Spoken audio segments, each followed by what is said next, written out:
أعوذ بالله من الشيطان الرجيم. بسم الله الرحمن الرحيم.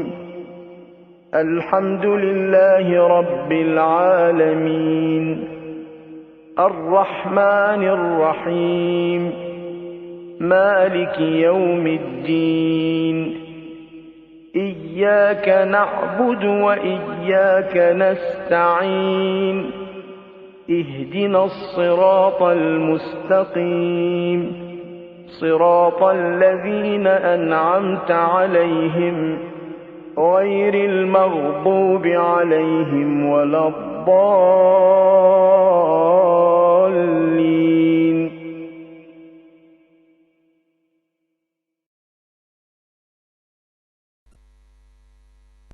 اللعين الرجيم. بسم الله الرحمن الرحيم. الحمد لله الملك الحق المبين والصلاة والسلام على أفضل المرسلين وآله وأهل بيته الطيبين الطاهرين ولعنة الله على أعدائهم أجمعين. أما بعد، وقد قال الله عز وجل في محكم كتابه الحكيم: بسم الله الرحمن الرحيم. مرج البحرين يلتقيان بينهما برزخ لا يبغيان فبأي آلاء ربكما تكذبان ويخرج منهما اللؤلؤ والمرجان ثم قال: إنا أعطيناك الكوثر فصل لربك وانحر إن شانئك هو الأبتر. صلوات.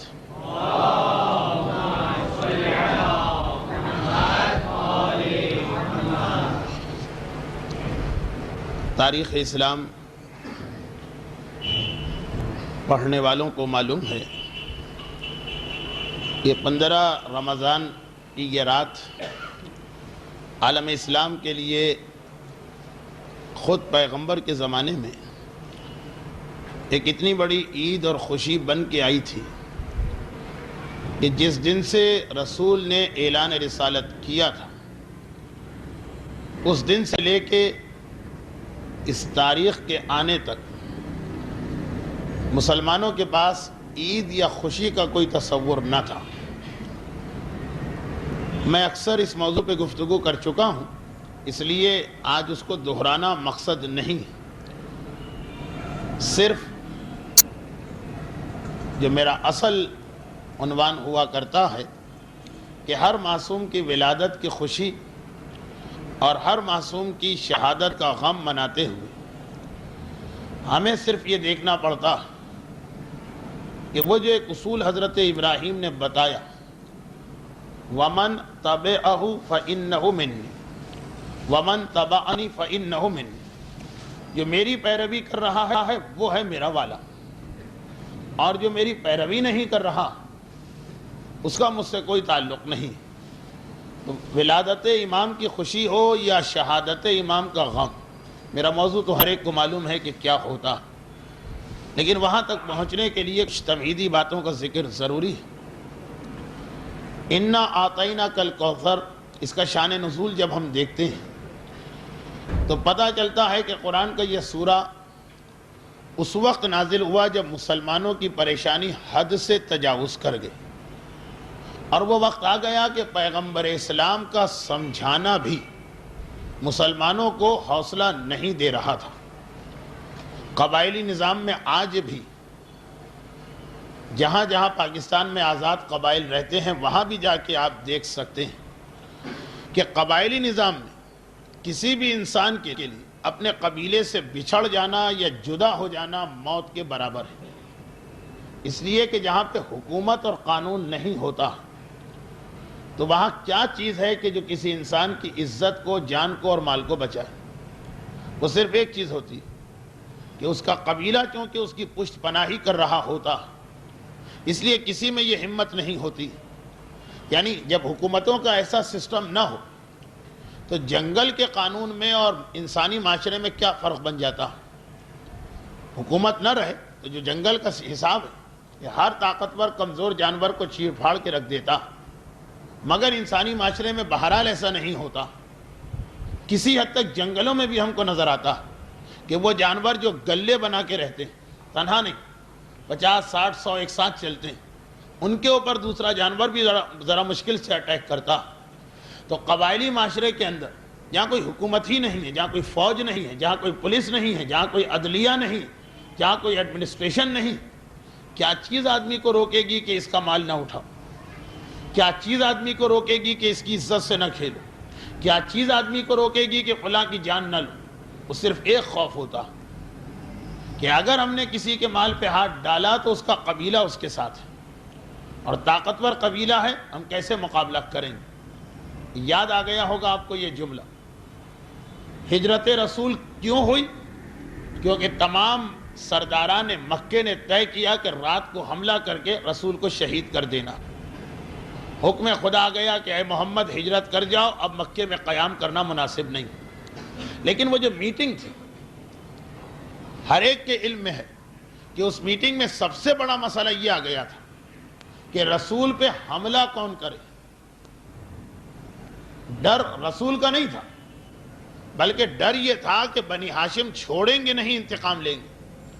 اب جو قبیلے بھی یا جس قبیلے کا سردار بھی رسول پہ حملہ کر رہا، بنی ہاشم کے ڈر سے وہ پیچھے ہٹ رہا. تو آخر میں یہ طے پایا تھا کہ 13 قبائل اپنے ایک ایک نمائندے کو بھیجیں، بیک وقت سب تلوار ماریں، تاکہ اگر بنی ہاشم بدلہ لینا چاہیں تو کس سے لیں گے؟ 1 سے لیں، 2 سے لیں، 4 سے لیں، 13 قبیلے. تو یہ جو ان کا ڈر تھا، شیطان نے پھر آ کے حل کیا یہ مسئلہ اور یہ مشورہ دیا. تو وہ ڈر جو تھا وہ ایک قانون تھا عرب کا کہ جس کا قبیلہ طاقتور اور موجود ہے اس کو کوئی ہاتھ نہیں لگا سکتا. نہ پولیس ہے، نہ فوج ہے، نہ حکومت. مگر یہ ڈر، جو لوگ مسلمان ہوئے تھے، عربوں کے خیال میں انہوں نے خود اپنے پاؤں پہ کلہاڑی مار دی تھی. یعنی اپنے قبیلے سے وہ الگ ہو گئے، ان کے قبیلے والوں نے ان کو نکال کے پھینک دی. اب جو ان کو تحفظ دینے والی چیز تھی وہ ختم ہو گئی. لیکن اس کا آلٹرنیٹ یا متبادل یہ آ گیا کہ چونکہ رسول موجود ہے، ایک مرکزیت ہے، یہ سارے بکھرے ہوئے لوگ، متفرق لوگ رسول کی طرف آ گئے، ایک دوسرے کو دیکھ کے ان کی ایک طاقت بن گئی. اب مسلمان بھی ایک گروہ بن گئے. لیکن باقی قبائل چلتے تھے باپ دادا کے نام پر. مسلمانوں کا بیک گراؤنڈ صرف رسول ہے. آج رسول اٹھ جائیں، کوئی چیز نہیں ہے ان کو آپس میں جڑا رکھنے والی. بس یہی ابو جہل کا طعنہ ہوتا، یہی ولید اور عتبہ کی دھمکی ہوتی کہ جس کو تم رسول مان رہے ہو یہ کئی برس جیے گا. 40-45 سال کی عمر تو ہو چکی. اور عبداللہ، طیب، طاہر، قاسم، یہ جو تینوں بیٹے رسول کے ہیں، تینوں کا انتقال ہو چکا. ہر ایک کو معلوم ہے انا اعطیناک الکوثر ان ٹوٹے ہوئے دل والے مسلمانوں کی تسلی کے لیے نازل ہو. پہلے تو رسول تسلی دیتے رہے 3 سال تک کہ گھبراؤ نہیں، اللہ کبھی اپنے دین کو بے سہارا نہیں چھوڑے گا. مگر ہر چیز کی ایک لیمٹ ہوتی. پیغمبر کی زبان سے سنتے سنتے بھی ایک وقت آ گئے کہ اب یقین نہیں ہو رہا. قرآن آ گئے، انا اعطیناک الکوثر، اعلان نبوت کے 5ویں سال. اب ایک نیا حوصلہ پیدا ہو گیا. ہمارے اعتبار سے تو کلام خدا اور کلام رسول جب ثابت ہو کہ یہ چیز رسول نے کہی ہے، دونوں کا مقام ایک طرح سے برابر. لیکن صرف اس اعتبار سے کہ اللہ کا کلام اللہ کی طرف سے ہے، ذہن میں فضیلت کا ایک تصور ہوتا. ایک نیا حوصلہ آ گیا. مگر کتنے سال چلے یہ بات کہ قرآن نے کہہ دیا کہ رسول کی نسل قیامت تک رہے گی. انا شانئک هو الابتر، جو دشمن رسول ہے اس کا نام مٹنے والا. چلیں، ایک نیا پیغام ملا، نئی زندگی دوڑ گئی ان کی رگوں میں. مگر سال، 2 سال، 5 سال، 6 سال، 7 سال رسول کی بیٹی ہو چکی. کبھی بھی قبائلی ماحول میں بیٹی کو نسل آگے بڑھانے کا ذریعہ نہیں مانا گیا. لوگوں کا سوال ہے ہم کو بیٹا چاہیے، کس لیے؟ تاکہ ہمارا تحفظ ہو. یہ جملہ جو ہے یہ انشاءاللہ ہمارے کل والے موضوع میں، جو کل دوبارہ شروع ہو جائے گا، ایک اہم جملہ بنے گا. یہ امامت جو ہے وہ اصل میں ہم کو تحفظ دیتی ہے، ہم امامت کو کوئی فائدہ نہیں پہنچاتے. لوگوں کا سوال یہ کہ ہمیں رسول کا ایسا بیٹا چاہیے کہ جس کے بعد ہم بچ سکیں. انتظار کرتے کرتے ہجرت ہو گئی. ہجرت کے بعد ڈر اور بڑھ گیا، اس لیے کہ تھوڑا بہت جو ایک خیال تھا کہ بہرحال ہم اپنے قبیلے سے کٹ گئے، لیکن ہمارا قبیلہ رہتا تو مکے میں، ہم ہیں تو اسی کے خون کا ایک حصہ، اسی کا ایک ٹکڑا، کبھی تو ان کو رحم آ جائے گا۔ ہجرت کے بعد تو یہ سلسلہ بھی ختم ہو گیا، بالکل تعلقات ختم، اور بدر کی لڑائی ہو گئی۔ بدر کی لڑائی نے بعض مسلمانوں کو دہشت زدہ کر دی کہ اب تک قریش خالی زبانی بات کرتے تھے، پتھر پتھر کی بات ہوتی تھی، اب تو باقاعدہ حملے ہونے لگے، اب تو اور وہ ڈر گئے کہ کوئی ہے ایسا جو ہم کو بعد میں بچائے۔ اور رسول کی عمر بھی اس وقت 55 سال ہو چکی ہے، بڑھاپا دنیاوی اعتبار سے آتا جا رہا۔ یہ گھبراہٹ کے عالم جب پہلی عید مسلمانوں نے منائی بدر کے فوراً بعد، عید کی خوشی تو تھی مگر وہ ڈر اپنی جگہ تھا کہ سلسلہ کھل چکا ہے قریش کے حملوں کا۔ اور اس حالت میں جب ان کا اصرار بڑھ گیا کہ اللہ کے رسول آپ کی بات بھی صحیح، قرآن کی آیت بھی صحیح، مگر عملی طور پہ یہ کب پیش آئے گی یہ بات؟ اسی دوران ایک سلسلہ اور شروع ہو گئے، اللہ کے بعض احکامات منسوخ ہو گئے، حکم نسخ اور حکم بدا بھی آ گئے کہ اللہ کوئی وعدہ کر کے اپنے وعدے کو بدل سکتا ہے جسے بدا کہتے ہیں، اور خدا کوئی آیت نازل کر کے آیت کو بدل سکتا ہے جسے نسخ کہتے ہیں۔ یہ بھی ہو گئے۔ وہ اس طرح کہ سب سے بڑی تبدیلی یہ ہوئی کہ آج تک بیت المقدس نماز پڑھنے کی جگہ تھی، اب حکم آ گیا خانہ کعبہ۔ گھبراہٹ اور بڑھ گئی کہ رسول اور خدا نے جو وعدے کیے ہیں مگر ساتھ میں یہ بھی کہہ دیا کہ ہمارے وعدے بدلے جا سکتے ہیں۔ اب تو اور پریشان ہو گئے کہ یہ سارا وعدہ جو اتنے سالوں سے ہم کو تسلی دے رہا تھا کہیں یہ بھی ان میں شامل نہ ہو جو قبلے کی طرح سے چینج ہو جائے۔ بس پیغمبر اسلام نے ارشاد فرمایا یہ روایتوں میں کہ اگلی عید آنے سے پہلے اللہ تمہیں وہ خوشی دے گا جو واقعاً عید کی خوشی ہوگی۔ اور رمضان کا مہینہ شروع ہوا، لوگوں کا انتظار بڑھتا جا رہا، اس لیے کہ رسول کا وعدہ تھا کہ اگلی عید آنے سے پہلے یعنی اسی رمضان میں ہم کو یہ خوشخبری ملنا چاہیے۔ اور اس دوران خاندان کی خواتین اور خانہ سیدہ میں جانے والی عورتوں کے ذریعے سے یہ چیز بھی عالم اسلام پر واضح ہو گئی کہ رسول کی بیٹی حاملہ، اور پیغمبر یہ اعلان کر رہے ہیں کہ اللہ مجھے جو اولاد دے گا اور جو میری نسل کا سلسلہ آگے بڑھے گا وہ میری بیٹی فاطمہ کے ذریعے سے۔ اب یہ دو چیزیں مل گئی، رسول کا یہ وعدہ جو لوگ پوچھتے تھے کہ یہ انا اعطیناک کل کوثر خدا کس طرح سے اسے پورا کرے گا، رسول نے کہا فاطمہ کے ذریعے، اور اطلاع بھی آ گئی کہ فاطمہ حاملہ۔ پہلی رمضان سے انتظار بڑھنے لگا۔ پھر یہ جملہ ایک مرتبہ کہنے کو دل چاہتا کہ ہمارا جو موضوع کل شروع ہوا اور کل دوبارہ شروع ہو جائے گا وہ بھی موضوع انتظار کا ہے، اور اس جملے کے ساتھ کہ سب سے زیادہ ہمیں رمضان میں اپنے امام کا انتظار کرنا، لیکن ابتدائی امامت میں بھی یہی رمضان اور یہی انتظار۔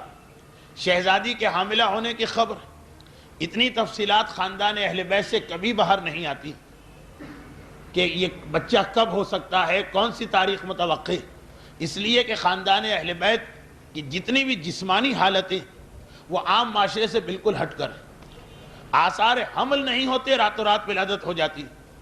تو ابھی کچھ اندازہ نہیں تھا، لیکن اتنا یقین تھا کہ جو رسول نے پچھلی عید میں کہا کہ اگلی عید سے پہلے اللہ اپنے اس وعدے کو پورا کرنے والا، تو بس رمضان ہی کی کسی تاریخ میں یہ وعدہ پورا ہوگا۔ اور 14 دن گزر کے جب 15ویں رمضان آئی، اب یہاں پر علماء کرام میں اختلاف کہ ولادت رات کو ہوئی یا دن کو ہوئی۔ اگر سن ولادت میں بھی اختلاف ہے لیکن صحیح قول ہے 3 ہجری۔ رات کون سی رات؟ اچھا یہ بھی طے شدہ بات ہے کہ مسئلہ منگل کا تھا، وہ دن جو ابھی ختم ہوا 2-3 گھنٹے پہلے۔ بعض علماء کہتے ہیں منگل کی رات کو یہ ولادت ہوئی، بعض کہتے ہیں منگل کے دن کو۔ جھگڑا صرف رات اور دن کا، ورنہ یہ طے شدہ بات ہے کہ 15 رمضان کی تاریخ تھی، اور یہ بھی طے شدہ بات ہے کہ منگل کا دن تھا، چاہے شب منگل ہو چاہے روز منگل۔ ایک مرتبہ مسلمانوں کو یہ پیغام ملا کہ جس چیز کا تم انتظار کر رہے تھے، جس خوشخبری کا، جس وعدے کا، پروردگار عالم پہلو فاطمہ سے اپنے اس وعدے کو پورا کیا۔ مدینے میں عید کے آنے سے پہلے آدھے رمضان کے بعد عید سے بڑی خوشی منائی گئی، اور مسئلہ صرف یہ نہیں تھا کہ محبت حسن میں لوگ عید منا رہے ہیں. زیادہ تر لوگوں کا مسئلہ تھا اپنی جان، اپنی عزت اور اپنی اولاد بچ جانے کا تصور ان کو خوشی کی طرف لے جا رہا. ظہور امام کے سلسلے میں جو ہماری تقاریر ہوں گی، شاید کل ہی کی تقریر میں یہ عنوان بننے والا کہ ہم بھی اگر یہ سوچ کر امام زمانہ کے ظہور کا انتظار کر رہے ہیں کہ اس سے اسلام کا کوئی فائدہ ہے یا امام کا، تو ہماری غلطی. بالکل مدینے کے ان مسلمانوں کی طرح جن کا موضوع آج بنا، آج کے دور کے مومن کو بھی انتظار امام کا کرنا کہ امام نہ آئے تو نقصان ہمارا ہے، امام آ گئے تو فائدہ ہمارا. جب یہ خیال دل میں آ جائے، اور شرعاً اس میں کوئی قباحت نہیں، یہ خیال دل میں آ جائے، انتظار کی شدت بڑھ جاتی ہے، انتظار کا طریقہ اچھا ہو جاتا ہے، اوپری دل سے نکلنے والی دعا دل کی گہرائی سے نکلنے لگتی. مدینے والے حسن مجتبیٰ کا انتظار اس اعتبار سے کم کر رہے تھے کہ یہ حسن فرزند زہرا، یہ حسن فرزند مرتضیٰ، یہ حسن فرزند رسول. یہ انتظار تھا لیکن کم تھا. سلمان و ابو ذر جیسوں کو چھوڑیے، عام ماحول. زیادہ انتظار اس لیے تھا کہ جو بھی رسول کا بیٹا پیدا ہونے والا، یہ بات طے ہو جائے گی کہ اسلام باقی رہے گا. جب یہ بات طے ہو جائے گی تو اب جو مال، جان اور عزت کی سلامتی کا مسئلہ، وہ اطمینان بھی ہم کو آ جائے گا. بس اسی یقین کے ساتھ اپنے امام کا انتظار کریں کہ جب تک امام نہیں آتے، کبھی فلسطین، کبھی کشمیر، کبھی بوسنیا، کبھی دنیا کے مختلف علاقے، صاحبان ایمان کی عزتیں بھی لوٹی جاتی رہیں گی، صاحبان ایمان کا مال بھی لوٹا جاتا رہے گا، صاحبان ایمان کی اولادیں اور ان کی جان بھی خطرے میں پڑتی رہے گی. بہت ہی زیادہ حسین مطابقت ہے امام حسن کے انتظار اور آخری امام کے انتظار کا.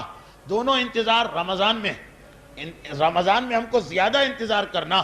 اور اس کے لیے اصل بات میں کل کہنے والا ہوں، اشارہ بھی کر دوں. اللہم انا نشکو الیک بفقد نبینا وغیبت ولینا. جو دعائے افتتاح ہم کو رمضان میں پڑھائی جاتی ہے، اس میں بھی یہ شکوہ ڈال دیا جاتا کہ پروردگار، ہم شکایت کرتے ہیں کہ ہمارا نبی مفقود ہے اور جو ہمارا امام ہے وہ غیبت کے عالم میں. کوئی خاص مقصد ہے اسلام کا، یہ تفصیل کل، کیونکہ آج ایک مطابقت مجھے ظاہر کرنا تھی، اس لیے یہ چند جملے کہیں کہ رمضان میں ہمیں بھی حکم دیا گیا کہ سب سے زیادہ اپنے امام کا انتظار کرو. اور آگے قلت عددنا وتظاہر فتن بنا، کہ کیا اللہ سے شکوہ کیا کرو دعا افتتاح میں؟ امام غائب ہے، دشمن بڑھتے جا رہے ہیں، ہماری تعداد کم ہے اور زمانہ ہم کو ستا رہا. بالکل وہی تصور جو سن 3 ہجری کے اندر تمام مسلمان حسن مجتبیٰ کے حوالے سے اپنے ذہن میں رکھے ہوئے تھے. ایک عجیب مطابقت حسن اور آخری امام، اور اس سے زیادہ عجیب مطابقت حسین اور آخری امام میں. آج حسن اور آخری امام، انشاءاللہ کل حسین اور آخری امام، یہ 2 تقاریر کا عنوان. تو بالکل وہی ہمارا شکوہ جو دعا افتتاح میں. آپ کی کیفیت یہ بتا رہی ہے کہ شاید دعا افتتاح اپنے اس رمضان میں ابھی تک افتتاح نہیں کیا. رمضان ختم ہونے والا، ضرور اس دعا کو صبح سویرے پڑھا کریں کہ جس میں ہم شکوہ کرتے ہیں اللہ سے. اللہم انا نشکو الیک، ہمیں تجھ سے شکایت ہے کہ ہمارا نبی مفقود ہے، ہمارا ولی غیبت میں ہے، دشمن زیادہ ہیں، ہماری تعداد کم ہے، زمانہ مشکل ہوتا چلا جا رہا. دیکھیں ساری چیزیں اپنے بارے میں، ساری چیزیں اپنی ذات کے بارے میں، سارے شکوے اپنے بارے میں. بالکل یہی شکوہ حسن مجتبیٰ جس سال پیدا ہوئے اس رمضان میں اس زمانے کے مسلمان کر رہے تھے. ہو سکتا ہے کہ جملے یہ نہ ہو یہ دعا افتتاح میں معصوم نے ہم کو دیے، مگر یہی بات کہ پروردگارہ دشمن زیادہ، ہماری تعداد کم، رسول دنیا سے اگر رخصت ہو گئے تو کون ہم کو بچانے والا، ہمیں کوئی سہارا دے دے. اور وہ سہارا 15 رمضان کو جب سامنے آیا تو بالکل اسی انداز سے لوگوں نے خوشی منائی. اب اس سے زیادہ بہتر کوئی جملہ میری سمجھ میں نہیں آ رہا. بالکل اسی انداز سے عالم اسلام نے خوشی منائی. جس طرح جب ہمارا امام ظاہر ہو جائے گا تو ہم اور آپ خوشی منائیں گے. جو توقع ہے، اگر آپ کبھی سوچیں اس مسئلے کہ جس دن ہمارا امام آ جائے اور ہم کو اطلاع مل جائے تو کس طرح کی ہم خوشی منائیں گے. کم سے کم یہ چیز سمجھ میں آ رہی ہے کہ ہم خوشی سے پاگل ہو جائیں گے. اس سے پہلے ہمارے خاندان کی جتنی خوشیاں ہوں گی، ظہور امام کی خبر ان ساری خوشیوں سے بڑھ جائے گی. اب ہو سکتا ہے کہ اس موقع پہ یہ نہ ہو، لیکن ابھی بیٹھ کر اگر میں آپ سے یہ سوال کروں کہ آپ کا امام آ گیا، آپ کتنا خوش ہوں گے؟ کیا اتنا خوش ہوں گے جتنا اس دن خوش ہوئے تھے جس دن آپ کو دلہن ملی تھی، یعنی آپ کی شادی ہوئی تھی؟ آپ کہیں گے یقیناً وہ دن ہماری زندگی کا بہت اہم دن تھا، لیکن ہم سوچتے ہیں کہ امام آئیں گے تو اس سے بڑی خوشی ہوگی. میں پوچھوں کیا اتنا آپ خوش ہوں گے جتنا اس دن جس دن آپ کو بیٹا اللہ نے عطا کیا تھا، اس پہ خوش ہونا؟ آپ نے کہا یقیناً بیٹا ملا تھا تو ہم بہت خوش ہوئے، لیکن ابھی بھی یہ سوچتے ہیں کہ امام آئیں گے وہ خوشی ایسی نہیں ہوگی. وہ خوشی تو چیزیں دیگر وہ خوشی تو اس سے بہت زیادہ۔ میں پوچھتا ہوں کہ چلیں جس دن امام آئیں گے کیا آپ اتنا ہی خوش ہوں گے جیسا ہر سال عید و بقرعید کو ہوتے ہیں؟ تو آپ کا جواب یہی ہوگا کہ عید و بقرعید کی خوشی اپنی جگہ، وہ نئے کپڑے اور جوتے اور وہ سارا بچوں کے ساتھ گھومنے پھرنے جانا وہ اپنی جگہ، مگر امام کی خوشی اور اس کا مقابلہ ہی کیا؟ چاہے امام کے آنے کے بعد وہ خوشی ہم نہ منائیں، وہ ڈرایا بھی گیا ہے روایتوں سے کہ ہو سکتا ہے کہ ہم اینٹی امام گروپ میں شامل ہو جائیں، لیکن ابھی میرا سوال یہ، بس اسی سوال کے حوالے سے امام حسن پہ آ رہا ہوں۔ تو جس طرح سے ہم امام اپنے زمانے کے امام کی غیبت سے پریشان ہیں اور دشمنوں کی تعداد بڑھتی جا رہی ہے تو ہماری گھبراہٹ بڑھتی جا رہی، اور ہم سوچ رہے ہیں کہ جب ہمارا امام آئے گا تو پاگل کر دینے والی خوشی ہم کو ہوگی۔ آج تک زندگی کے کسی بھی عمل میں اتنے خوش ہم نہیں ہوئے تھے، آج تک اسلام کی کسی عید میں ہم نے اتنی خوشی نہیں منائی تھی، یہ آپ سوچ رہے ہیں۔ بس بالکل یہی امام حسن کی ولادت کی خوشی تھی، کیونکہ حسن کی ولادت سے پہلے مسلمان 15 سال سے پریشان تھے۔ حسن کی ولادت ہوئی سن 3 ہجری میں، اس کا مطلب اعلان رسالت کو 16 سال ہو رہے تھے۔ اچھا، ہم اور آپ اس وقت اس مجمع کی اکثریت بالکل بلوغ اور شعور میں پہنچنے کے بعد 16-17 سال سے زیادہ اپنے امام کا انتظار کر رہی۔ 16 سال زندگی کا ایک بڑا حصہ ہوتا، مدینے کے مسلمانوں نے بھی اتنا ہی انتظار کر لیا۔ ہم کہتے ہیں کہ امام زمانہ کا انتظار 1200 سال سے ہو رہا، مگر اس 1200 سال میں ہم اپنے نسلوں کو ملا دیتے ہیں، باپ کا انتظار، دادا کا انتظار، پردادا کا انتظار، ورنہ ایک عام مومن 30-35 سال امام کا انتظار کرتا ہے، پھر دنیا سے رخصت ہو جاتا۔ تو 16 سال امام کا انتظار مدینے والے بھی کر رہے تھے، ان کی بھی وہی کیفیت جو زندگی کے 30ویں 31ویں 32ویں سال بعض اوقات مومن کی ہو جاتی ہے کہ امام کیوں نہیں آ رہے ہیں، ظلم بڑھتے جا رہے ہیں، اور عین اس موقع پر ہمیں تو سوال کا جواب نہیں ملتا، ہم مر بھی جاتے ہیں تب بھی ہمارا امام اس وقت تک نہیں آیا ہوتا۔ مدینے والوں کو ان کی تمنا پوری ہوتی نظر آئی۔ 15 رمضان کو خانہ رسالت سے یہ اعلان ہو گیا کہ اللہ نے مجھے ایک بیٹا دیا جو ہر اعتبار سے میرا وارث، جو ہر اعتبار سے میرا جانشین، اور جس کی وجہ سے اللہ میری امت میں صلح کا انتظام کرے گا۔ بس دیکھیں، میں نے کہا کہ میرے پاس اس وقت اس جملے سے بہتر کوئی جملہ نہیں کہ جتنا امام زمانہ کے ظہور پہ ہم انتظار کر سکتے ہیں اتنا انتظار حسن مجتبیٰ کی ولادت پر مدینے کے مسلمانوں نے کیا۔ ہماری دعا افتتاح ہر رمضان کی آخری تاریخ کو بند کر کے رکھی جاتی، اگلے سال پھر کھل جاتی، اللہم انا نشکو الیکا سے پھر ہم 30 دن تک شکایت کرتے ہیں، پھر یہ دعا افتتاح بند ہو جاتی۔ ہماری دعا افتتاح ہماری زندگی کے 30-40 سال کھلتی ہے اور بند ہوتی رہی، مگر مدینے والے خوش قسمت تھے، اللہ نے ان کی شکایت کو سن لیا، اللہ نے ان کے شکوے کو قبول کر لیا، اللہ نے ان کی پریشانیوں کو دیکھ لیا، البتہ پہلے ان کا بھی امتحان لیا۔ 15 سال ان کو زحمت میں ڈالے رکھا، یعنی ذہنی پریشانی، جسمانی نہیں، ذہنی پریشانی، ان کی دعا قبول ہوئی۔ پھر یہ یاد دلا دوں کہ اگرچہ ترتیب امامت کے اعتبار سے حسن دوسرے امام، لیکن اعلان رسالت کے بعد پیدا ہونے والے پہلے امام۔ میرا مولا اعلان رسالت سے 10 سال پہلے پیدا ہو چکا تھا، اس وقت تک نہ مسلمان بنے تھے، نہ مسلمانوں کی کوئی مرکزیت تھی، نہ مولا کے حوالے سے لوگوں کو یہ سمجھ میں آیا کہ یہ آگے چل کر کتنی عظیم شخصیت بننے والے ہیں۔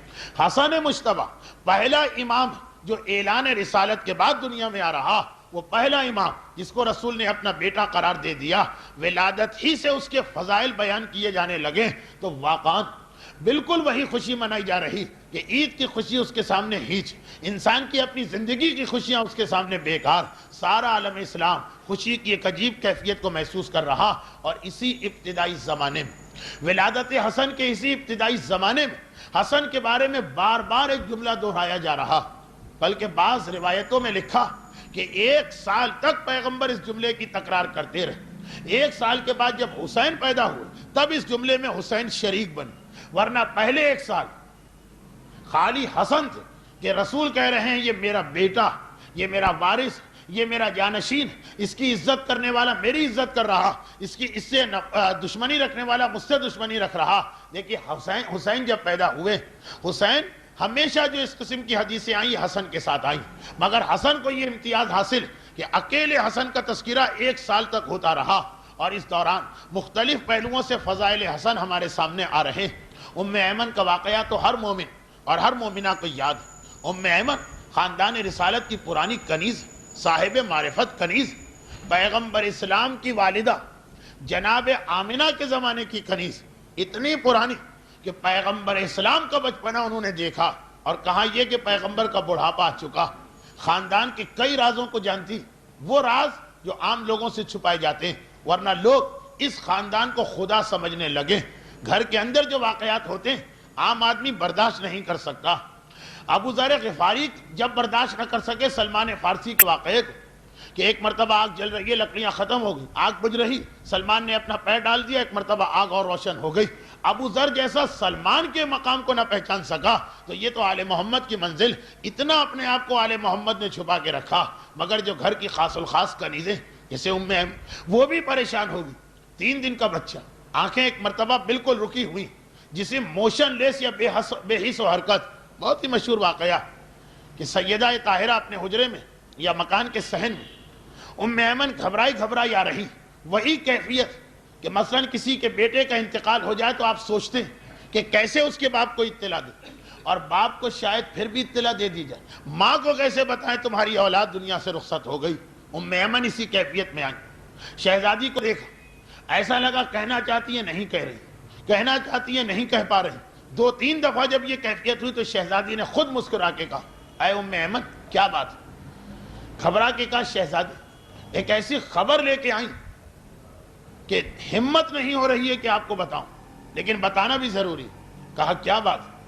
کہا میرا مولا حسن یا دنیا سے رخصت ہو گیا، اور یا پھر کوئی ایسی جسمانی کیفیت ہو گئی کہ فی الحال حسن اس دنیا سے بے خبر ہو چکے ہیں۔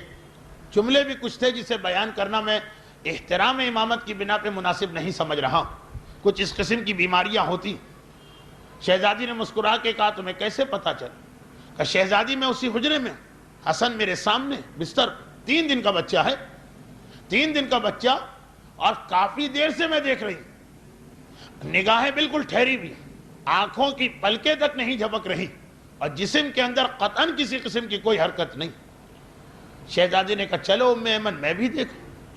آئی، 3 دن کا حسن، یعنی 18 رمضان کا واقعہ ہوگا، دیکھا کہ جیسا ایمن نے کہا بالکل وہی کیفیت، لیکن ماں کو تو گھبرا کے پریشان ہو کے یا رونا چاہیے یا کسی کو بلانا چاہیے، لیکن زہرا کے چہرے کی خوشی اور بڑھتی چلی۔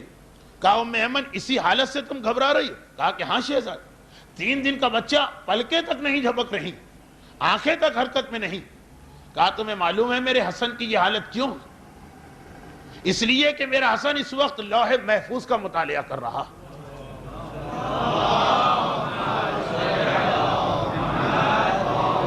لوح محفوظ کا مطالعہ حسن کر رہا۔ یہ منزل حسن، وہ منزل سیدہ کہ سیدہ دیکھ رہی ہیں کہ لوح محفوظ پہ حسن کی نگاہیں جمی۔ بالکل ابتدا سے ہمیں یہ پیغام دیا جا رہا کہ مقام حسن کو پہچان، منزل حسن کو پہچان۔ دیکھیں امام حسن کے بہت سے واقعات ایسے جو حسین کے ساتھ، مگر یہ 2 واقعات ایسے ہیں کہ جس کے اندر حسین دنیا میں آ ہی نہیں تھے، اور میں اسی وجہ سے انہی 2 واقعات کو آج کی اس محفل میں بیان کرنا چاہتا ہوں۔ ایک جو ابھی آپ نے سنا، ایک اس کے بعد یہ جو دوسرا واقعہ آپ سن رہے ہیں یہ بھی حسن کی عمر 1 سال ہونے سے پہلے کا۔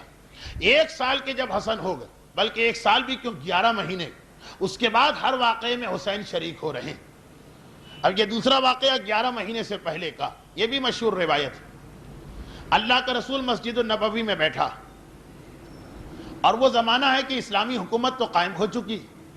حسن مجتبیٰ کی ولادت سے بہت سے شک اور ڈھلمل یقین رکھنے والے مسلمان کا بھی اعتقاد مضبوط ہو گیا۔ چنانچہ اب مدینہ کی مسجد کی محفلیں سجی محفلیں ہوتی، پورا مجمع آ جاتا ہے اس کے اندر، اور جب مجمع بڑھ جاتا تو یہ طریقہ ہے جو رسول نے حکم دیا کہ بعد میں آنے والے آخر میں بیٹھتے رہے۔ یہ رسول کی محفل کی بات کر رہا ہوں، اپنی محفل کی نہیں۔ تو پیغمبر اسلام کے یہاں جو بعد میں آتا ہے وہ پیچھے بیٹھتا چلا جاتا، مجمع ڈسٹرب نہ ہونے پا۔ لیکن آج جس دن کا یہ واقعہ، عظمت حسن، منزلت حسن، فضیلت حسن، وہ ہمارے سامنے ہے۔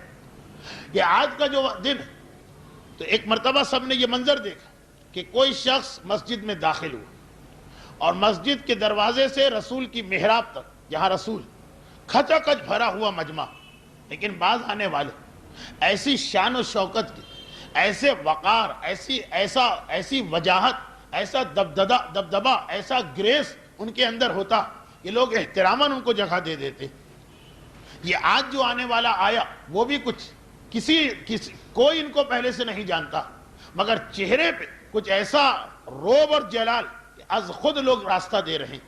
وہ بھی آگے بڑھتے بڑھتے رسول کے پاس آ گئے، پیغمبر محراب میں بیٹھے اور اس انداز سے کہ زانوں کے اوپر 11 مہینے سے چھوٹا حسن، کیونکہ یہ طے شدہ بات ہے کہ یہ امام حسین کی ولادت سے پہلے کا واقعہ، کہ زانوں کے اوپر حسن بیٹھے ہوئے، آنے والا آئے اور بڑے ادب اور احترام کے ساتھ، ایسا ادب اور احترام جو اس کی شخصیت سے مناسبت نہیں رکھ رہا، اس لیے کہ خود آنے والے کے چہرے پہ اتنی عظمت اور شان و شوکت، لیکن وہ بالکل غلاموں کی طرح آ کے بیٹھ گیا۔ اللہ کے رسول آج بھی، جملہ بھی ہے، آج بھی چند مسئلے مجھے پریشان کر رہے ہیں، آپ کے پاس ان کا جواب لینے آیا ہوں۔ پیغمبر نے سنا، مسکرائے اور ایک مرتبہ گود میں زانوں پر بیٹھے ہوئے حسن کو کھڑا کر دی، 10 مہینے کے قریب عمر ہو، اور کہا آج آپ کو جو پوچھنا ہے اس سے پوچھیں۔ اب سوچئے کہ آپ کسی عالم کے پاس گئے، کسی مجتہد کے پاس پہنچے، کسی مرجع کے پاس گئے، مسئلے پوچھے، کسی وجہ سے اس نے جواب دینا مناسب نہ سمجھا، دائیں اور بائیں جو لوگ بیٹھے ہیں کہا ان سے پوچھے، مگر جن کی جانب آپ کو بھیجا آپ نے پہچان لی، ابا ہے، قبا ہے، امامہ ہے، عمر ہے، لگ رہا ہے کہ مسائل جانتا ہو۔ لیکن اگر اس کمرے میں ٹہلنے والے کسی 8-9 مہینے کے بچے کو آپ کے سامنے کھڑا کیا، آپ نے کہا میں بہت دور سے آیا ہوں، میں کراچی سے قم یا کراچی سے نجف پہنچا ہوں، اے میرے مرجع وقت تاکہ مسئلے پتہ چلے، اور اس نے 8 مہینے کے بچے کو سامنے کر دیا، اس سے مسئلہ پوچھی، یا تو آپ کو غصہ آئے گا، یا آپ سوچیں گے کہ چلو ہمارے مرجع نے آج ہم سے ایک اچھا مذاق کیا۔ غصہ آئے گا احساس ذلت و توحید پر کہ میں مسئلے پوچھنے آ رہا ہوں، کیا یہ میرے مسئلوں کو معذاللہ بالکل غلط اور بکواس قرار دے رہے ہیں کہ کہا کہ بچے سے پوچھ، یہ تو گویا ایک طنز ہو گئے کہ آپ کے مسئلے ہیں کیا، یہ تو یہ بچہ جواب دے سکتا، یا یہ کہ آپ نے کہا نہیں بھائی آج ایک اچھا مذاق کر لیا انہوں نے اور شاید کچھ دیر کی خوش طبعی کی وجہ سے بچے کی طرف بھیجا، مگر کبھی آپ سیریس نہیں ہو سکتے۔ اور کہا وہ آنے والا کہ جس کے چہرے کی متانت و وقار کو دیکھ کر لوگوں کو اس کا اس طرح بیٹھنا ہی عجیب لگ رہا، اس طرح رسول کے سامنے بیٹھنا عجیب لگ رہا، اور کہا کہ اس کو 10 مہینے کے بچے کی طرف ڈائیورٹ کیا گیا، تو وہ اتنی ہی سنجیدگی کے ساتھ اور اتنے ہی وقار کے ساتھ حسن مجتبیٰ کی جانب مڑا اور ہاتھ جوڑ کے اسی طرح کہا کہ آقا پھر آپ ان مسئلوں کا حل بتائیے۔ اور حسن مجتبیٰ نہ صرف یہ کہ اس سے گفتگو شروع کرتے، بلکہ ایک ایسی زبان کہ مجمع نہ حسن کی بات سمجھ رہا ہے نہ آنے والے کی۔ خیر اتنا اندازہ ہوا کہ 10 12 15 مسئلے پوچھے گئے، وہ آنے والا اسی سنجیدگی کے ساتھ کھڑا ہوتا، پیغمبر کو سلام کر کے واپس جانا چاہتا، رسول روک لیتے اور کہتے ہیں کہ اتنا بتاؤ جواب مل گئے؟ کہا کہ مل گئے، کیونکہ عام لوگوں کو تو کچھ پتا نہیں چلا، جواب مل گئے؟ کہا مل گئے۔ پیغمبر نے کہا کیا مطمئن ہو کے جا رہے، یا ایسا بھی تو ہے کہ ادب اور احترام کی وجہ سے آج جا رہے ہیں کہ کیسے اب رسول منع کر چکے، مطمئن ہو کے جا رہے؟ تو بڑا عجیب جواب دیا، کہا اتنا ہی مطمئن ہو کے جا رہا ہوں جتنا اس دن مطمئن ہوتا تھا جس دن آپ میرے مسئلوں کو حل کرتے تھے۔ آنے والے نے حسن مجتبیٰ اور رسول کے جوابات کو برابر کر دیا۔ کون ہے آنے والا؟ کیا کوئی کم علم آدمی ہے، کوئی جاہل آدمی ہے، معرفت نہ رکھنے والا آدمی ہے، ایسا آدمی ہے جس کو پتہ ہی نہیں کہ رسول کا جواب کیا اور حسن کا جواب کیا؟ نہیں، آنے والا ایسا آدمی نہیں۔ جب وہ آنے والا چلا گئے، لوگوں نے پوچھا اللہ کے رسول یہ کون تھا جسے ہم نے نہ کبھی مدینے میں دیکھا نہ کبھی مکے میں دیکھا، زندگی میں پہلی مرتبہ آج اس کو دیکھ رہے ہیں؟ کہا تمہیں نہیں معلوم یہ اللہ کے ایک برگزیدہ نبی حضرت خضر پیغمبر تھے جو اس سے پہلے میرے پاس آتے تھے، آج میرے بیٹے حسن کے پاس آئے۔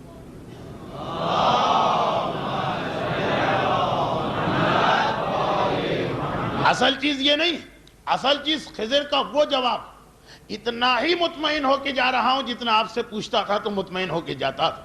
اور یہاں پہ اگر ہم کہہ دیں اللہ کے رسول یہ سوال کرنے کی آپ کو کیا ضرورت پیش ہے؟ کیا آپ کو نہیں معلوم تھا کہ میرا بیٹا حسن کیسا جواب دے گا؟ کیا خضر نبی کے چہرے پر آپ نے کوئی پریشانی کے آثار پڑھ لیے کہ ان سے یہ سوال کیے؟ آپ تو نبی ہیں اور آپ جانتے ہیں کہ خضر مطمئن ہو کے جا رہے ہیں۔ اس آخری سوال کا کیا مقصد کہ اے خضر مطمئن ہو کے جا رہے ہو یا غیر مطمئن؟ اس کا مقصد کیا کس کو آپ سمجھانا چاہتے ہیں؟ خضر کو؟ وہ مطمئن اپنی ذات کو، آپ کو علم، کہا کہ نہیں، نہ میرا مسئلہ ہے نہ خضر کا مسئلہ ہے، یہ مسجد میں بیٹھے ہوئے ہزاروں مسلمانوں کو بتانا ہے کہ میرے بیٹے حسن مجتبیٰ کی عظمت کو پہچانو۔ مسئلہ ان کو پیغام دینے کا ہے کہ خضر نبی بھی جس کے پاس شاگرد بن کے آئے۔ کون خضر؟ کون خضر؟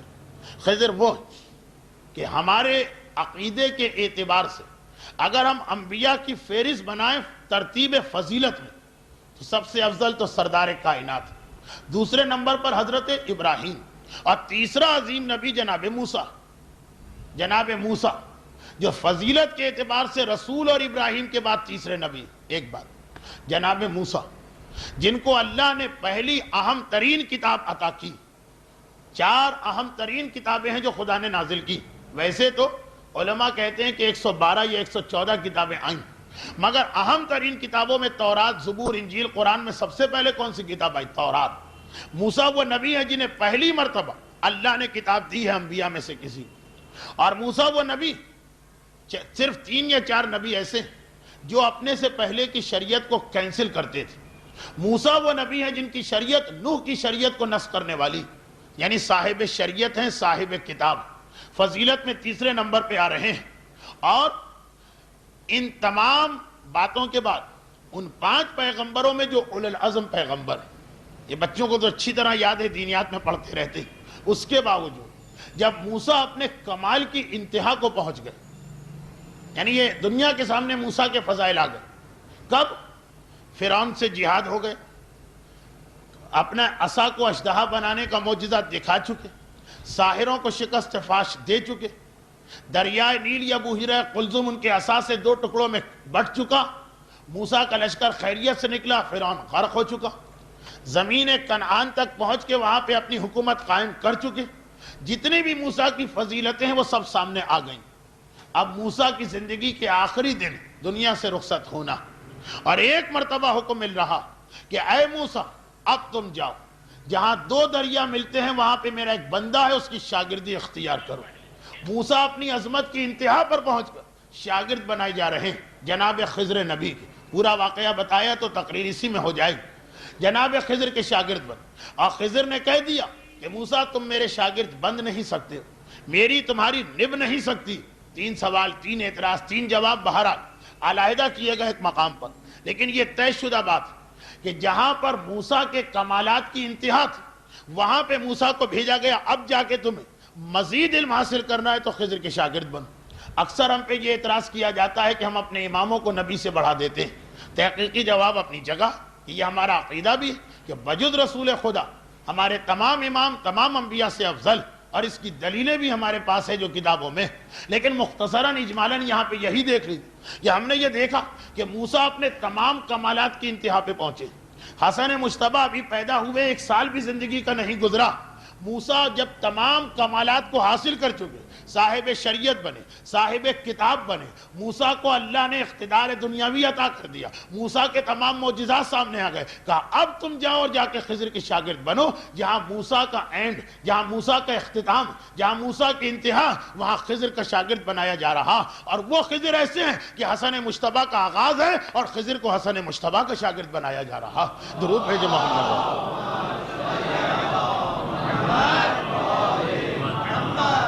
یہ 2 واقعات ولادت حسن سے پہلے کے ولادت حسین سے پہلے کے واقعات، ابتدا کے اندر سے بتایا جا رہا ہے کہ حسن کی عظمت کو پہچانو، حسن کی منزلت کو پہچانو، اور پھر خصوصیت کے ساتھ ایک بات جو اکثر ہمارے نوجوانوں کی لا علمی سے فائدہ اٹھا کے دشمن حملہ کرتا، تصور یہ دیا جاتا کہ جیسے حسن مجتبیٰ وہ جانشین تو ہیں رسول کے مگر انتہائی ٹھنڈے مزاج والے، چنانچہ ان کا جو خاکہ پیش کیا جاتا، کیا کہوں وہ لفظ کہنے کی مجھ میں ہمت نہیں، لیکن ایسا کہ جیسے وہ زندگی کو بہت ہی عیش و آرام کے ساتھ گزارنے کے قائل تھے، کوئی زحمت و تکلیف اٹھانے کو تیار نہیں تھے معاذاللہ، نہ کبھی میدان میں گئے، نہ کبھی مقابلہ کیا، صلح نامے پہ دستخط کر دیے، شادیاں بہت کی، طلاقیں بہت دیں، یہ بہت سارے الزامات۔ موقع ملا تو شاید کبھی اس موضوع پہ گفتگو کی جائے کہ یہ جو جملہ ہے کہ رجل مطلاق، حسن ایک ایسے مرد ہیں جو طلاق کثرت سے دیتے ہیں، یہ تہمت کیوں لگائی گئی اور اس کا جواب بھی کتنا آسان. لیکن ایک تصور یہ دیا جا رہا, یاد رکھیں تاریخ اسلام کو ہم پڑھتے ہیں تو ہمارے سامنے کئی واقعات ایسے آتے ہیں. علماء نے یہ جملہ لکھا کہ ان محمد ابن حنفیہ لا یتکلم بین الحسین فی مجلسہ لجلالہ وان الحسین لا یتکلم بین الحسن فی مجلسہ لجلالہ. یہ جملہ یہ علی کا بیٹا محمد حنفیہ, جسے علی نے کہا کہ یہ بھی میری شجاعت کا ایک جانشین, وہ حسین کی محفل حسین کے سامنے بول نہیں سکتے تھے, زبان حرکت نہیں کرتی تھی. کیوں؟ لجلال الحسین, حسین کے روب کی وجہ سے, حسین کے دبدبے کی وجہ سے محمد حنفیہ کی زبان حرکت نہیں کرتی. اور اسی تاریخ میں اگلا جملہ لکھا وَأَنَّ الْحُسَيْنَ لَا يَتَكَلَّمُ بَيْنَ الْحَسَنِ فِي مَجْلِسِهِ لِلْجَلَالِ. اور حسین جب کسی ایسی محفل میں جاتے تھے جہاں حسن مجتبیٰ بیٹھے تو بڑے بھائی کا احترام نہیں, وہ الگ مسئلہ, لجلالہ. حسن کا اتنا روب و دبدبہ ہوتا تھا کہ حسین زبان حرکت نہیں دیتے تھے اور بالکل خاموش بیٹھا کرتے تھے. اگر یہ لکھ دیتا مورخ کہ بھائی کے احترام میں حسین چپ بیٹھتے, وہ دوسری بات. کہا نہیں, جس محفل میں حسن مجتبیٰ پہنچ جائے ایک ایسا روب اس محفل میں طاری ہو جاتا تھا, ایک ایسی جلالت اس محفل میں آ جاتی تھی کہ حسین تک کی زبان حرکت نہیں کرتی تھی. اور اگر یہ جملہ کہہ دیا جائے تو شاید بالکل غلط نہ ہو یہ جملہ کہ یاد رکھیے حسن مجتبیٰ وہ امام بنے کہ حسن مجتبیٰ کہ خود حسین نے بھی 8 سال حسن کی امامت میں گزارے. حسین کو جب امامت ملی حسن دنیا سے رخصت ہو چکے تھے, لیکن حسن کو جب 41 ہجری میں امامت ملی تو 49 ہجری تک امام وقت حسن کا نام تھا, حسین کا نام امام وقت نہ تھا. اگر اس وقت کوئی حسین سے بھی پوچھتا کہ اس زمانے کا امام کون ہے, حسین کہتے میرے بڑے بھائی حسن. تو حسن وہ ذات ہے کہ حسین نے حسن کی امامت میں 8 سال گزارے ہیں, مگر حسن حسین کی امامت میں ایک دن بھی نہیں گزارا ہے. اب یہ بڑا مشکل مسئلہ تھا. لوگ یہ نہ سمجھیں کہ کسی امام کی توہین کر کے دوسرے امام کی فضیلت بیان کی جا رہی. مسئلہ یہ کہ حسین کی عظمت چونکہ ہر ایک کو معلوم, اس لیے اس حوالے سے بات کی جا رہی. اور حسن کے بارے میں جو تصور دیا جاتا, اگر آپ کتابیں پڑھیں تو یہی تصور رسول کے بارے میں بھی دیا جاتا کہ جی رسول نہ تلوار چلانا جانتے نہ جنگ کرنا جانتے, وہ تو دوسروں کی طاقت کی بنا پر اپنی حکمرانی کو قائم کر کے بیٹھے. تفصیل میں گئے بغیر نہج البلاغہ کا ایک مختصر خطبہ, اور اس خطبے سے پہلے اس کا یہ انٹروڈکشن لکھا کہ صفین کی لڑائی جاری ہے. میرے مولا نے ایک مرتبہ اس دن جب دشمن کا حملہ بہت زیادہ سخت تھا اور یہ ضروری ہو گیا تھا کہ کسی طرح لشکر کو شکست فاش دی جائے, اپنے بیٹے محمد حنفیہ کو بلائے اور کہا کہ اے محمد حنفیہ لے یہ علم میں تیرے حوالے کرتا ہوں. علم دیا اور اس کے بعد کہا کہ آگے بڑھ اور دشمن پہ حملہ کر. خبردار, نہ دشمن کی کثرت سے گھبرانا, نہ تیروں کے زور سے گھبرانا, اور اپنے دانتوں کو جما کے رکھ, جبڑے پہ جبڑا بٹھا کے رکھ. دشمن کی پہلی صف کو دیکھ کے جنگ نہ کرنا, دشمن کی آخری صف کو دیکھ کے جنگ کرنا. یہ خود اسلام کا ایک اہم پیغام. جب بھی کوئی کام شروع کرو اپنی ہمت اور نیت کو ہمیشہ بلند رکھو. یہ نہیں کہ ان سامنے کے دشمنوں کو شکست دینا, آخری صف کے اوپر تو دانتوں کو دانتوں پہ جما کے, جبڑے کو جبڑے پہ دبا کے, نگاہوں کو دشمن کی آخری صف پر رکھتے ہوئے آگے بڑھو. جاؤ بیٹا حسن, اور یاد رکھو کہ اپنے سر کو اللہ کے راستے میں عاریتاً دیتے ہوئے گھبرانا نہیں. جاؤ خدا حافظ. اللہ رے بلاغت کلام علی. یہ کہہ دینا کہ شہید ہونے سے نہ گھبراؤ الگ بات, یہ کہہ دینا اپنے سر کو راہ خدا میں دے دو الگ بات, لیکن ایک لفظ ڈال کر کلام کو کہاں سے کہاں پہنچا دیا. اپنے سر کو راہ خدا میں عاریتاً دینے سے نہ گھبراؤ. دیکھیے عاریتاً کسے کہتے ہیں؟ وہ چیز جو دی جائے واپس مل جائے. بتا رہے ہیں کہ شہادت سے گھبرانا نہیں, پریشان نہ ہونا, تمہیں اس سے بہتر زندگی واپس ملنے والی ہے. اور صرف ایک لفظ کی وجہ سے, ایک لفظ, اور بلاغت امام کلام امام الکلام بن گیا. بیٹا جاؤ اور اپنے سر کو راہ خدا میں عاریتاً دینے سے گھبرانا نہیں. باپ نے اتنا حوصلہ دلایا, باپ نے ایسے جملے کہے, باپ نے اتنا جوش پیدا کیا, بیٹا بڑھا. مگر ایک ہے اور سامنے ہزاروں بلکہ لاکھوں کا لشکر ہے. پوری طاقت سے مقابلہ کیا. پہلی صف کو بھی 2 حصوں میں تقسیم نہ کر سکے, اس لیے کہ جیسے ہی آگے بڑھے سامنے سے تیروں کی بارش شروع ہو گئی, دائیں اور بائیں سے دشمنوں کے اٹیک شروع ہو گئے.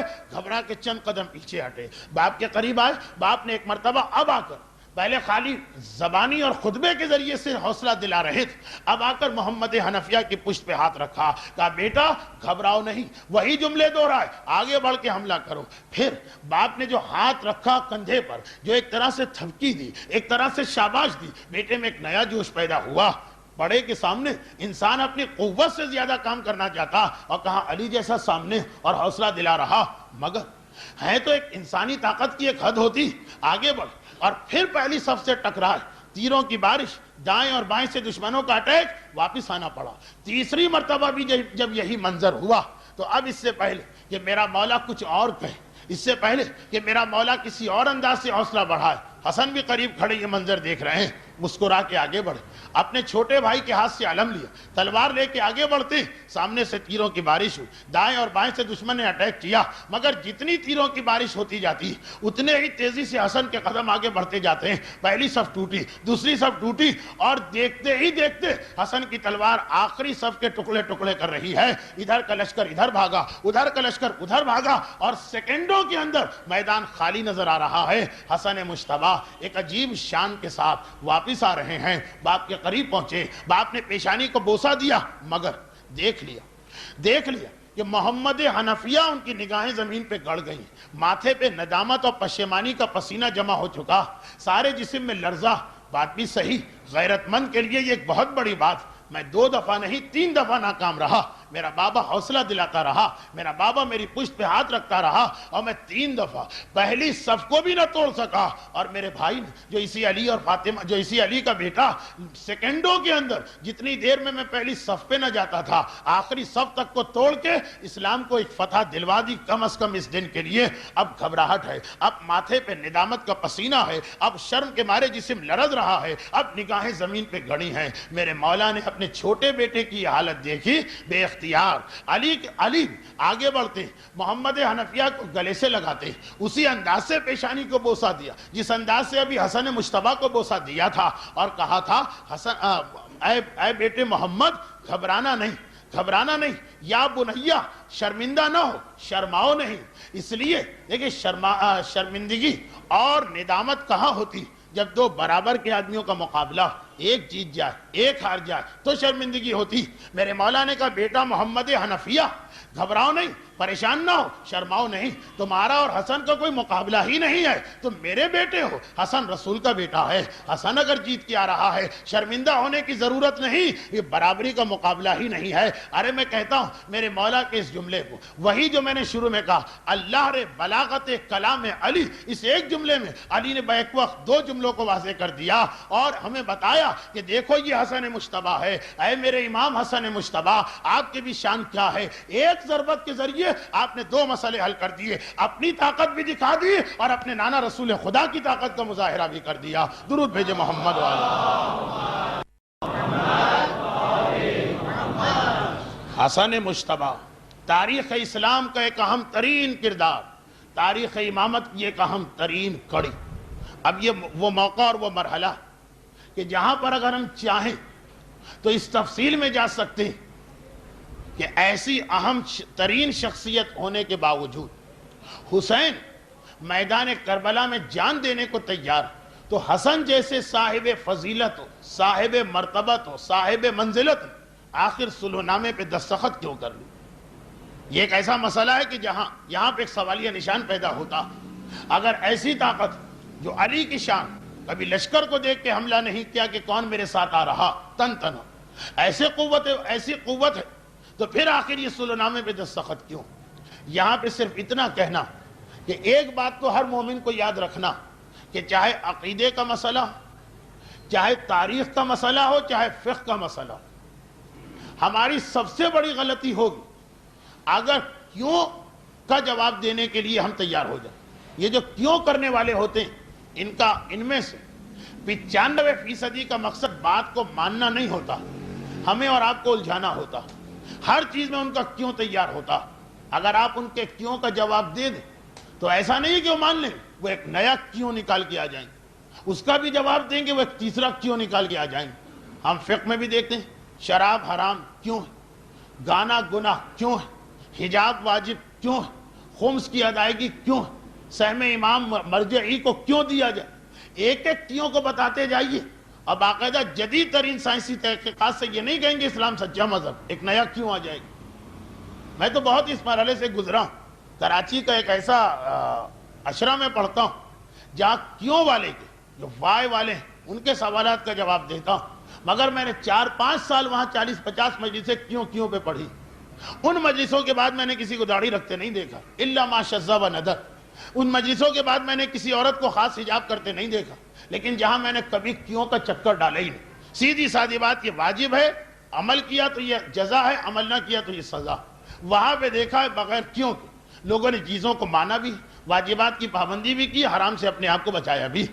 وہ تو صرف گھر کی عزت کا مسئلہ ہوتا کہ اسلام میں ایسا غلط قانون کیوں ہے تو ہم جواب دیتے ہیں، ورنہ پتہ یہی عقائد کی بات، آپ ہر کیوں کا جواب دیتے جائیے وہ ایک نیا اعتراض جڑ دے گا۔ یہی تاریخ کا مسئلہ کہ آپ ہر کیوں کا جواب دیجیے۔ اب دیکھیں یہ کیوں والے، ان کو چین آتا؟ حسین میدان کربلا میں جا کے تلوار چلاتے ہیں تو ان کا اعتراض ہے کہ کیوں تلوار چلائے۔ حسن سلو کرتے ہیں تو ان کا اعتراض ہے کہ کیوں سلو کی جا رہی، نہ اس پل چین ہے نہ اس پل چین۔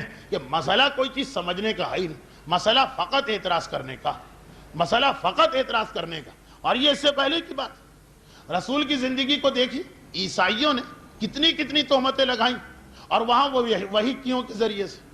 بدر و احد میں رسول نے کیوں جہاد کیا، یہ اعتراض ہے کہ رسول اسلام تلوار سے پھیلا۔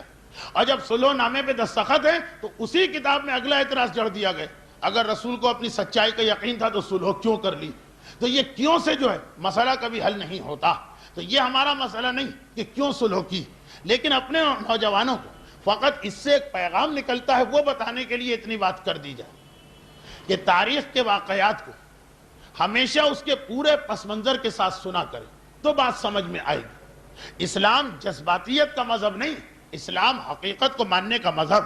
اسلام کے پاس ریالٹی ہے، خالی یہ جذبات نہیں، ایموشنل مذہب نہیں، چنانچہ ہر وقت کے ماحول کو دیکھ کے قدم اٹھانا پڑتا، اور اسلام کے ہر قدم کا نتیجہ کچھ عرصے کے بعد ہمارے سامنے آتا۔ ایک جملہ جو ابھی محفل مرتضیٰ میں بھی پڑھ کے آ رہا ہوں، یہاں بھی اس کو دہرا دوں، اور وہ یہ کہ حسن نے صلح نامے پہ جب دستخط کیے تو ماحول تو دیکھیے کیا ماحول تھا۔ چنانچہ حاکم شام خالی دستخط کے لیے کاغذ نہیں بھیجے، ساتھ میں 17 بوریاں بھی بھیجی، بوریاں بھری ہوئی آ رہی ہیں 17، اور اس کے ساتھ ایک کورنگ لیٹر اور ایک دوسرا سادہ کاغذ۔ سادہ کاغذ پورا سادہ بھی نہیں، بالکل آخر میں اس کے اپنے دستخط ہیں، اور کہا جا رہا ہے کہ اوپر جو دل چاہے لکھ دیجئے مجھے ماننا۔ وہ ایک الگ بات کہ سادہ کاغذ اس لیے بھیجا کہ صلح نامے پہ دستخط کرنا، بعد میں کون سی ہم کو پابندی کرنا۔ دو آدمی جب بزنس پہ پارٹنر بنتے ہیں، اگر دونوں سیریس ہیں اپنی شرعی ذمہ داری میں، ایک ایک شرط کے اوپر بحث کریں گے کہ بھئی ایسا نہ ہو کہ بعد میں یہ شرط ہمارے گلے میں اٹک جائے، کوئی حلال و حرام کا مسئلہ۔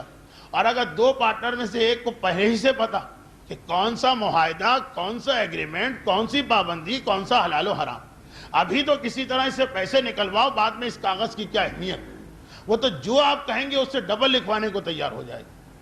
آپ کہیں گے بھائی میرا 50% منافع، 50 کے آپ 60 لے لیجیے، کون سا مجھے دینا ہے کہ میں اس کے اوپر بحث کروں۔ تو وہ وہاں کا حاکم کا مسئلہ بھی یہی تھا کہ اس نے بالکل بلینک پیپر بھجوایا، صرف ایک دستخط، مگر ساتھ میں 17 بوریاں بھجوائیں۔ ان بوریوں میں کیا، اس بوریوں میں کیا بھرا، اس میں خط و کتابت، خط بھرے ہوئے۔ کون سے خط؟ حسن کے جتنے بھی قریبی ساتھی اور صحابی، حسن کی فوج کے جتنے بھی سالار و سپہ سالار، ان سب کے خط، ایک نہیں کئی خط۔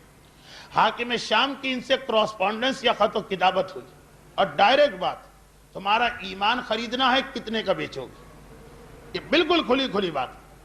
اور ہر آدمی نے اپنی قیمت لکھ کے دی، اور اس میں یہ بھی لکھ کے دیا ہے کہ نقد کتنا اور ادھار کتنا، اتنے لاکھ ابھی دو، اتنے کروڑ بعد میں دو۔ یہ ساری خط و کتابت حسن کے جتنے، یہاں بعض علماء چھان بین کر کے کہتے ہیں کہ اس وقت جو حسن کے ساتھ لشکر تھا سوائے ایک کے سب حسن کے خلاف ہو گئے، اور باقاعدہ خط و کتابت کے ساتھ۔ لیکن کیسی مخالفت، سامنے آئیے تو مولا اور جان اور قربان اور واری اور نیارے یہ سب کچھ چل رہا، اور ادھر سب کے سب خط و کتابت کی جا رہی ہے حاکم شام۔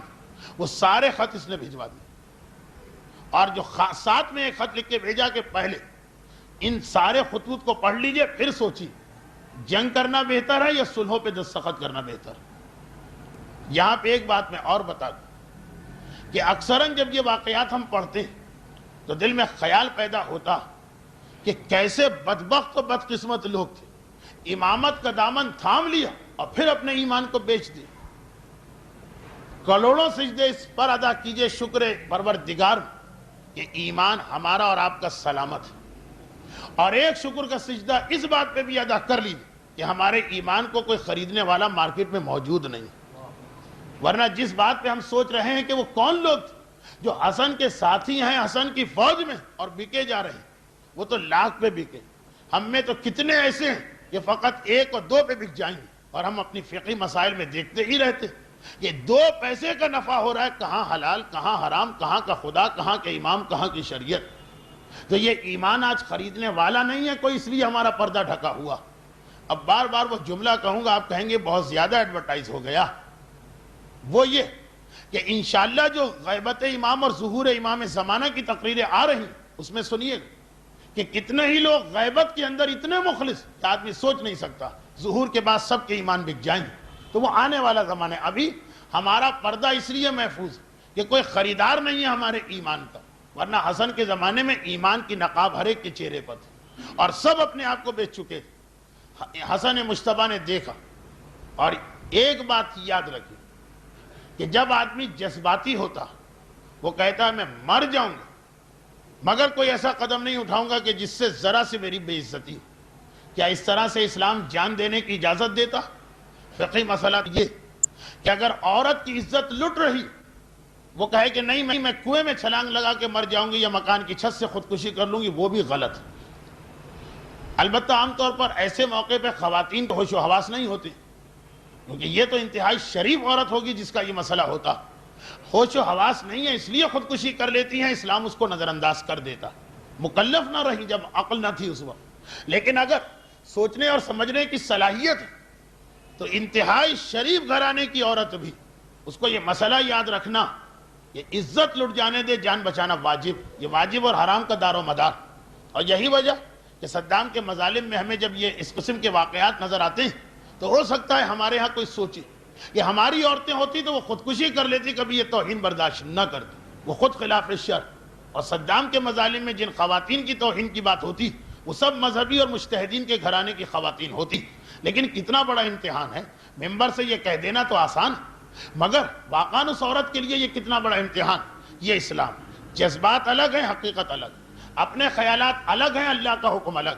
حسن مجتبیٰ کے سامنے 2 راستے، ایک یہ کہ کہیں کہ نہیں دستخط نہیں کروں گا، جان جاتی ہے تو جان چلی جائے، مگر اللہ کے نزدیک یہ اس وقت غلط اور حرام۔ ماحول کیا بنا تھا؟ اچھا اس خط و کتابت میں کیا لکھا تھا؟ یہ لکھا تھا کہ حسن کے ساتھیوں کے ساتھ ایک پلاننگ ہوئی تھی کہ دیکھو جب جنگ شروع ہو جائے ہم اپنا لشکر لے کے واپس چلے جائیں اور تم ایک دم اٹیک کر کے حسن کے اوپر حملہ کر کے ان کو شہید کر دینا۔ یہ پلاننگ ہوئی تھی، اور یہ کتنی خطرناک پلاننگ تھی۔ اسلام جان دینے کو عبادت قرار دیتا، بشرط یہ کہ جان دینے سے اسلام کو کوئی فائدہ پہنچے۔ اب اس وقت اگر حسن کی جان اس طرح چلی جاتی تو اسلام کو کوئی فائدہ نہ پہنچتا۔ جب ہم دیکھ رہے ہیں کربلا جیسا واقعہ جو چمکتے ہوئے سورج سے زیادہ روشن واقعہ، یاد ہوگا آپ کو یہ واقعہ ہمارے مراجع میں سے کسی کا کہ ایک مرتبہ کسی نے اعتراض کیا کہ کربلا کا واقعہ 1400 سال پہلے ہوا، یہ شیخ ضیاء الدین عراقی اور شیخ الشریعہ اصفہانی اور آغا نائینی، تینوں جو آغا خوئی اور آغا محسن حکیم کے مانے ہوئے استاد، ان 3 میں سے کسی ایک کا جواب، یہ تینوں مراجع ان میں سے کسی ایک کا جواب۔ اعتراض کیا کہ 1400 سال ہو چکے ہیں کربلا، ابھی بھی آپ جلوس کرتے ہیں، مجلس کرتے ہیں، ماتم کرتے ہیں۔ تفصیلی جواب کا موقع نہ تھا، کہا کہ باقی فائدوں کو چھوڑی، ایک بڑی بات یہی کہ غدیر خم کا اعلان رسول نے 1,20,000 صحابیوں کے سامنے کیا تھا۔ اب مشکل 1-2 سال گزرے اور لوگ اس پیغام اس اعلان کو بالکل بھول بیٹھے جو اتنے بڑے مجمع میں ہو رہا ہے سارا عالم اسلام۔ کربلا کا واقعہ تو جنگل میں پیش آیا، اگر ہمارے یہ جلوس اور مجلسیں نہ ہوتی تو آج کسی کو بھی نہ پتہ چلتا کہ کیا واقعہ ہے اور اسلام کے لیے کیوں یہ قربانی دی گئی۔ تو دیکھیے یہ ایک بہت بڑا فائدہ ہے اگر آپ غور کریں اس کربلا کے واقعے کے تحفظ۔ اور اسی حوالے سے بات کروں کہ جو ہمارے شعائر عزاداری ان پر بھی کبھی کبھار اعتراض ہو جاتا، اس کے فقہی جواب اپنی جگہ لیکن جو میں اپنی آنکھوں سے دیکھ کے آ رہا ہوں وہ یہ زلجنا جو بنایا جاتا فقط اس زلجنا کے حوالے سے یورپ اور امریکہ میں جو ہمارے بچے ہیں نا ان کو کچھ تاریخ نہیں پتا. وہ جس ماحول میں پیدا ہوئے ہیں جہاں انہوں نے آنکھیں کھولی, والدین کے لیے عاشورے کے علاوہ کوئی مجلس اٹینڈ کرنے کا موقع نہیں, تو یہ بچے سوال ہی پیدا نہیں ہوتے. مگر میرے سامنے جلوس میں سوال کیا اس نے, زلجنا یہ گھوڑا کس لیے, اس نے اپنی طرف سے سوال کیا, اور باپ نے اس موقع پر زلجنا کے حوالے سے اسے کربلا کا پورا واقعہ سنا دیا. اور جب یہ جلوس اختتام کو پہنچا, اس بچے کو میں نے دیکھا وہ اپنے دوستوں کے ساتھ بیٹھا ہوا کربلا کا واقعہ دہرا رہا تھا جو ابھی سن کے آیا. دیکھیے یہ چیزیں, وہ بچے جن کو کچھ نہیں پتا, وہ جب علم دیکھتے ہیں عزا خانوں میں پوچھتے ہیں یہ کیا چیز, تابوت دیکھتے ہیں یہ کیا چیز, زلجنا, یہ کیا جو سوال آ گیا نا ذہن میں, گویا اسلام پہنچ گیا وہاں. اسلام اسی سوال کو بچے کے ذہن میں پیدا کرنا چاہتا. ان سب کے فوائد ہم اور آپ تو سمجھتے ہیں کہ معاذ اللہ یہ بزرگوں کے رسم و رواج, اسے توڑو اسے پھوڑو اسے ختم کرو, ڈسٹرکشن جو ہمیشہ آسان ہوتی ہے کنسٹرکشن. لیکن ابھی تک لوگ کہتے ہیں جی اب دنیا بہت ترقی کر گئی, آج کیا ضرورت. میں نے امریکہ میں دیکھا کہ پورے اشرے پڑ جائیں, کوئی فائدہ نہیں ہے, ایک علم عزا خانے میں رکھا, اس کو دیکھ کے بچہ سوال کرتا ہے, کربلا کا پورا واقعہ اس کو معلوم ہو جاتا. اس سے زیادہ امریکہ سے زیادہ ترقی کہاں ہوگی. وہاں پہ ہمارے بچوں کو ان عزاداری کی چیزوں سے پورا کربلا کا واقعہ مل رہا. میں تھوڑا موضوع سے ہٹا, بہرحال یہ ساری چیزیں کربلا کا واقعہ اب تک محفوظ اور اظہر من الشمس, سورج سے زیادہ واضح. مگر کیا اسی پاکستان میں یہ نہیں کہا جا رہا کہ کربلا کیا تھی. ہمارے ساتھ تو استقبال کے لیے آیا تھا حسین, اور یزید کی طرف سے مصالحت کی شرطیں لایا تھا. حسین نے ساری شرطیں مان لی تھی, کہا تھا مجھے بیعت کرنا. یہ کربلا کا ایک نیا ورژن, ایک نیا پہلو پیش کیا جا رہا. جب حسین نے مان لی, چلنے کو تیار ہو گئے, تو مسلم ابن عقیل جو کوفے میں مارے جا چکے تھے, ان کا جملہ, ان کے وارثوں نے کہا واہ ہمارا جوان مارا گیا, ہمیں انتقام لینا. جو قبائلی ماحول میں ہوتا, حسین سے آ کر کہا ہمیں انتقام لینا. حسین نے کہا نہیں, ہمارا یزید کا معاملہ طے ہو چکا. کہا کہ یہ تو آپ نے ہماری توہین کر دی, ہم اپنے جوان کے خون کو کیسے معاف کریں گے, ہم آپ کی بات نہیں مانتے. یہ کہہ کر غصے میں انہوں نے حسین پہ حملہ کیا. حسین کے پورے گھرانے کو مسلم ابن عقیل کے وارثوں نے شہید کیا. عمر سعد نے جب یہ منظر دیکھا, حسین کو بچانے کے لیے اس نے ان پہ حملہ کیا. تو وارث مسلم کی تلواروں سے حسین مارے گئے, عمر سعد کی تلواروں سے وارث مسلم مارے گئے. اور پھر بڑے احترام کے ساتھ وہ سیدانیوں کو لے کے یزید تک پہنچے اور یزید کے محل میں رکھا گیا. آنکھوں میں دھول جھونکی جا رہی, تاریخ کو مسخ کیا جا رہا, قرآن حدیث تاریخ ہر چیز میں اس وقت تبدیلی کی جا رہی جب اتنا کلیئر واقعہ. تو حسن مجتبی اگر اس طرح شہید ہوتے جیسے پلاننگ ان کے ساتھیوں نے کی, بھئی یہاں کچھ بھی نہیں, ایسا کوئی واقعہ ہی پیش نہیں آیا, اس کو اس طرح سے بنا لیا گیا, تو وہاں تو واقعاً یہی ہوتا. طے تو یہی تھا نا کہ حاکم شام تو بیچ سے نکل جائے گا اپنا لشکر لے کر, ہزاروں کو دکھا کر کے میں جا رہا ہوں, اور حسن ہی کے ساتھ ہی حسن کو شہید کریں گے. جب حسین کے معاملے میں کچھ نہ ہو کر اتنا بڑا واقعہ بنا دیا, تو جہاں واقعاً یہی چیز پیش آئی ہوگی وہاں تو مسئلہ ہی بدل جائے گا. کہیں گے وہ آپس کا جھگڑا تھا, بیچارے حاکم شام کا کیا تعلق. اسلام کہتا ہے کہ دیکھو تمہارے ہر قدم کا نتیجہ کیا نکلنے جا رہا. جذبات میں آ کے فیصلہ نہ کرو کہ نہیں ہم دستخط نہیں کریں گے, مرتے ہیں تو مر جائیں.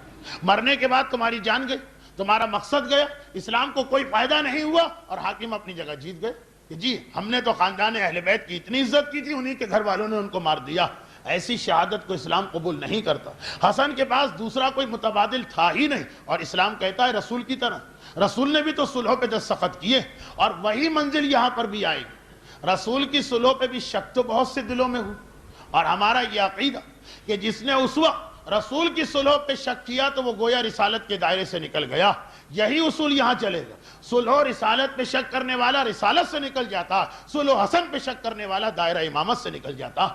حالات بھی ہمارے سامنے ہیں, عقیدہ بھی ہمارے پاس. لیکن ایک آخری جو میں یہاں پہ جملہ کہتا ہوں, یہ تقریر کا آخری حصہ محفل مرتضیٰ جیسا ہو گیا. شروع میں نے کوشش کی تھی کہ کوئی ایک قسم کی چیز کی تکرار نہ ہو. اب آئیے, یہ ساری باتیں اپنی جگہ, حسن کی صلح ایک اپنا الگ موضوع. لیکن میں ایک سوال کرتا ہوں, بس یہ ہے اسلام کا مومن مطلوب. کیسا مومن اسلام چاہ رہا؟ جو مولا کا جملہ ہے کون دعات الناس بغیر السنتکم. آئے ہائے ہمارے ہر شیعہ, تم ساری دنیا کو دین کی دعوت دو, مگر زبان سے نہ دینا, اپنے کردار سے دینا. زبانی دعوت کام نہیں آتی. تمہارا کردار ایسا ہو کہ دشمن مانے. شیعہ کا کردار ایسا ہی ہوتا جیسے خود حسن مجتبیٰ. دیکھ لیجئے. ایک بات میں یہاں کہتا ہوں, حاکم شام نے سارے خط بھجوا دی. اس خط میں دو چیزیں تھیں جو ہمیشہ چھپائی جاتی ہیں. ان لوگوں کے نام تھے جو مل چکے ہیں حاکم سے.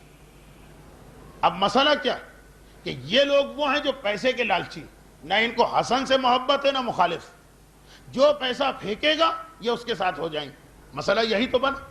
حاکم کو یہ ڈر نہیں لگ رہا تھا کہ یہ سارے نام میں بھجوا رہا ہوں, حسن مجتبیٰ اگر ان کو پیسہ دے دیں گے یہ حسن کا ساتھ دیں گے, میری پوری پلاننگ ختم ہو جائے گی. الٹی بھی ہو سکتی کہ جب میں اطمینان سے واپس جا رہا ہوں یہی لوگ پیچھے سے حملہ کر کے مجھے مار دیں. دیکھیے اپنے ساتھیوں کے نام ہر آدمی چھپاتا. میں نے مثال جو وہاں دی تھی وہ یہاں بھی دوہرا دوں. ہم نے سیاست میں دیکھا کہ جب ووٹ آف نو کانفیڈنس یا عدم اعتماد کی تحریکیں چلتی, اپنے جو ساتھی ہیں ممبرز, اسمبلی ممبر, ان کو چھپا لیا جاتا, ان کو اغوا کر لیا جاتا.